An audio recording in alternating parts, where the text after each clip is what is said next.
headline culture. Jesus walks up and he says something huge, and the people who didn't want to dig and didn't want to go a little deeper, literally some scholars believe Jesus lost everybody on that day except for the 12 dudes who always rolled with him. I mean, this is the opposite of PR. It is obvious Jesus was not interested in being seeker sensitive or marketing to the masses. You know what the headline was? The headline was cannibalism. You know what the story is? Jesus was saying this is a radical call to total abandonment to anything but me. And if you will follow me, I will give you all that I've got. If you've ever wondered what this was about, it's about two things. Number one, Jesus and his faithfulness towards us. And number two, our reasonable response to him. That's the story behind this headline. Jesus wasn't saying be a cannibal. Jesus was saying I am all that you need. Don't just take what I can do. Be around who I am. Don't just get to know what I'm about over here. Get to walk with me so I can be in you. Headline, I'm done. Story, we have a journey. Come on with it. Jesus literally was tossing shovels to people. Oh, y'all like my miracles? How about this? Eat my flesh. Oh, you want to pray that God will fix your light bill? Cool. Here's a shovel. Eat my flesh. Jesus was saying it's not enough to float around the surface of what I'm doing, also known as American Christianity. Well, I go to church. On Facebook, I'm a Christian. Jesus, eat my flesh. Drink my blood. You know what he was saying? I'm everything.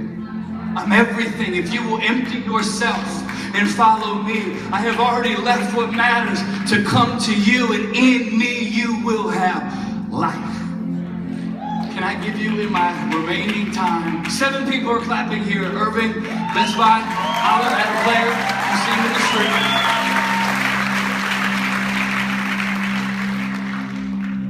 I'm going to give you 2 ways to follow better. Is that okay? Is that helpful?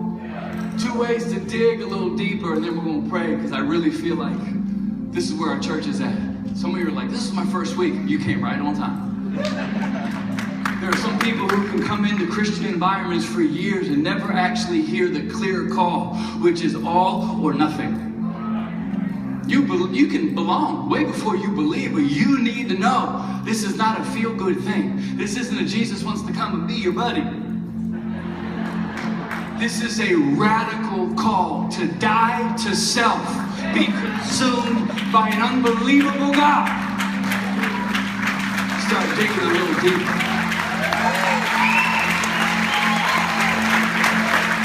Number 1, you shot me down, yeah, it gets better, worse.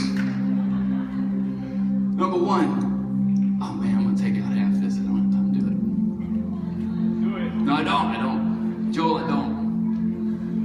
Joel always says, you do short, like you had too many notes. I'm like, whatever, your songs are so long. Number 1, you want to dig a little deeper? You want to follow a little closer? Number 1, you've got to commit to believe, even when it makes you uncomfortable. Somebody say believe. Look at your neighbor and say, believe. You want to dig a little deeper? You have to simply commit to believe, even when it makes you uncomfortable. It's my favorite bit, because we love it when the Bible makes us comfortable. And there are moments of that. God's grace, sometimes comfortable. Yeah, eternal salvation, comfortable. But we can't pick and choose what we want to believe. We have to commit to believe everything Jesus said. Even when it makes us uncomfortable. Verse 61, Jesus has just dropped the cannibalistic headline. Everybody has left. And he says, aware that his disciples were grumbling about this, Jesus said, does this offend you? I love that. Oh, does this offend you? So sorry. Does this offend you? What if you see the Son of Man ascend to where he was before? The Spirit gives life. The flesh counts for nothing. The words I have spoken to you are spirit and they are life. Yet there are some of you who still do not believe. I love love this because Jesus says, does this offend you? We live in this politically correct society where you can't say anything that goes against the status quo. But we have Jesus throwing out, eat my flesh, drink my blood, and then following it up, but does that offend you?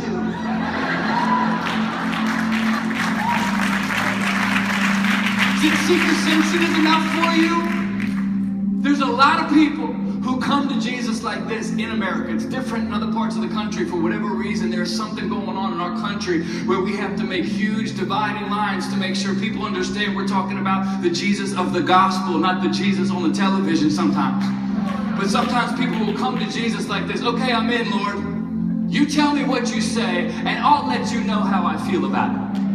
I'll let you know if I want to believe it. And then we start picking and choosing what we want to believe. Do you know that true Christianity is not a choice? It is not up for debate. There is not a negotiation when you commit to believe this, whether it makes you comfortable or not, whether it even offends you sometimes or not. We have to understand that when we start redefining what Christianity is, that's when we start trying to conform God into our image, rather than us being conformed into His image. Almost say it again. Well, this is what's happening in our world. You know what it comes? It comes from a deeply rooted, dysfunctional image of who Jesus really is. There's a lot of people who think that Jesus is like a Ned Flanders, Midwestern, white Jesus, who's just a good guy, and he just loves you, and he would never call you to extremes, and he would never call you to lose your job, and he would never call you to stand up to people, and he would never push you into extreme circumstances. After all, Jesus came to give you a better car and more money and prosperity than you could ever dream, and Jesus would never. The only problem is, it is wrong. People say, well, after all, Jesus loves me just the way I am. Yeah, but the story doesn't end there. He loves you so much, He won't leave you like that. And He is going to shape you, and He is going to mold you, and He is going to push you, and you have to make a decision. If I believe this, I got to believe all of it. If there is anything in your life this morning where you thought it was debatable with God, you need to think again and dig a little deeper. Because I've been in this awesome city for long enough to meet with people. I had an awesome guy that I love sit down with me. He said, Carl, I'm all in. Love Jesus. But do not talk to me about the sex before marriage thing, because I am not into that at all. There's no way I believe that in today's society that the same Jesus that saved me would expect me to be able to be, faithful to one person. I'm not even married. This is my time to sow some, it's my time. Trying to keep this PG. And he was like, so I want you to help me with my relationships. I want you to help me with my spiritual life. I want you to help me with some of the stuff I got brokenness in. But right over here in this area, that's a no-go zone because I am happy over here. I said, my man, it doesn't work like that. Either Jesus is Lord of all, or He is not Lord at all. So, you're something, but I don't know if you're a Christian. I can't tell you that because at the end of the day, we can't pick or choose. If the Word of God offends you sometimes, that's okay. God is not here to make everything in your life work out or match up with how you feel. That's not why He came. He came sometimes to confront your broken life. And it doesn't always feel good, but it's always holy. And if you can commit to believe, that's where we start living. Here's an idea. Just an idea. Don't stop digging when it starts to get confronting. There are going to be times when what you believe does not match up with what you experience. And in Christianity, sometimes this means people stop following. Well, I believe this. It didn't happen. I believed that God was going to take care of me, and I had trouble financially this month. Whoever told you that by taking care of you financially, maybe you're going to have more money? What if Jesus made you have me? There are going to be times when what you believe is smashed literally in the face with what you're experiencing. In these moments, you either put down the shovel or you just keep on digging and say, I refuse to let my experience dictate my belief. My belief will always dictate my experience. I don't care. If I never experience some of this stuff, that's not the call. My call is to believe. You know how many old school apostles would have died without ever experiencing the very same thing they were preaching? They're preaching about life and life more abundantly, and they're being murdered and killed without cause and being fed to lions. Thank God these early church apostles did not live by what they experienced, but they stood by what they believed. What do you do? What do you do when you believe in healing, but you experience somebody you love dying? What do you do? What do you do when you believe that God is the source of it all, but you unexpectedly, go through something that doesn't make any sense? What do you do? I would tell you to keep on digging and trust that you chose to follow Jesus, not a circumstance anyway.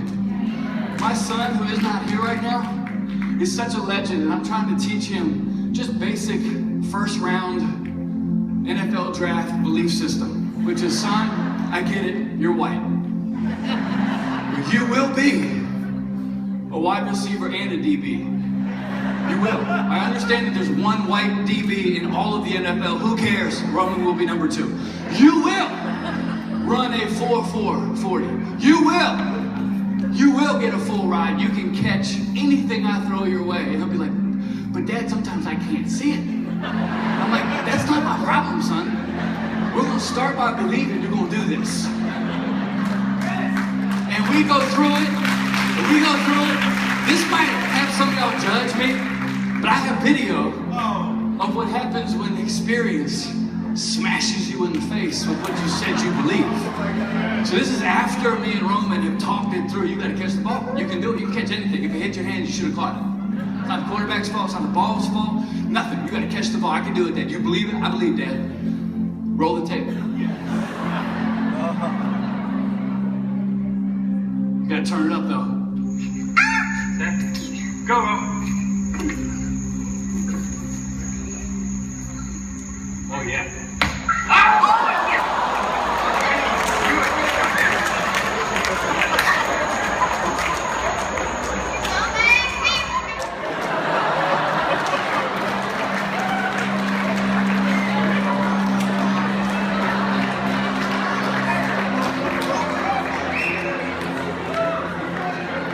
I'm not playing any games, y'all. Can't afford 3 college tuitions.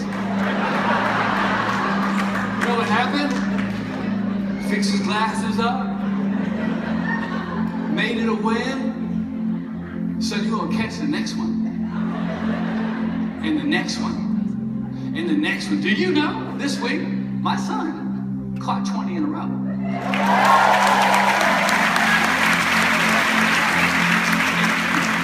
I don't want to patronize your situation or even remotely have you feel like I don't get it, because it's not a Nerf ball, well, it was a real leather ball, hitting you in the face.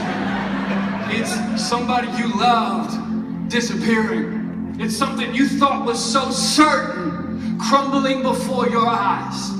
All I would tell you this morning, I don't know what all the answers are going to be. I don't know how it's going to play out in your life, but I do know this: when you choose to eat this flesh, drink this blood, it is not about communion. It is about, God, you are all that I need. You are all that I see. You are all that I want. So the stuff in this world can come and go. The experiences can rise and fall. But the one thing that shall remain is my belief in you. And that thing you never will fail. Somebody in here today, all I'm asking you to do is just leave here and believe again. Starts by saying, I believe. Just like you got saved on a faith confession, some of y'all need to just start stirring it up again. I'm going to dig again. And some marriages didn't go well, but I believe that God can restore me. I'm an addict and I'm still struggling, but I'm going to keep digging, and my God can give me freedom when nobody else can will believe. For Monday, write this down. For Monday, instead of catering to how you feel, confess what you believe. Think about that.